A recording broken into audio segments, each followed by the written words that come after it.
The Trump administration's push to end birthright citizenship goes before the Supreme Court today. What's really at stake at this hearing is huge for the future implications. On his first day in office, President Trump signed an executive order declaring that only newborns with at least one parent who is a U.S. citizen or has permanent legal status can become citizens. Birthright citizenship is about slavery.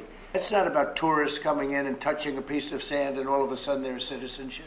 They're a citizen. But federal judges blocked the order in 3 separate cases. Opponents argue the 14th Amendment Citizenship Clause applies to anyone born in the U.S. regardless of the parent's legal status. The text says what it says, and what it says is if you're born here, you're a citizen. But the justices today could also focus on the power of federal judges to stop President Trump. We don't know whether the justices will talk about the merits, the legal merits of that executive order and about the 14th Amendment and birthright citizenship, or whether we're only going to talk about whether a single judge can stop a president's order from going into effect throughout the entire country. It was back in 1898 in the landmark case of U.S. versus Wong Kim Ark when the Supreme Court ruled that children born in the U.S. to non-citizens are Americans by law. The great-grandson of Wong Kim Ark says he's worried today's legal battle puts his family's legacy in jeopardy. This is for the soul of our country.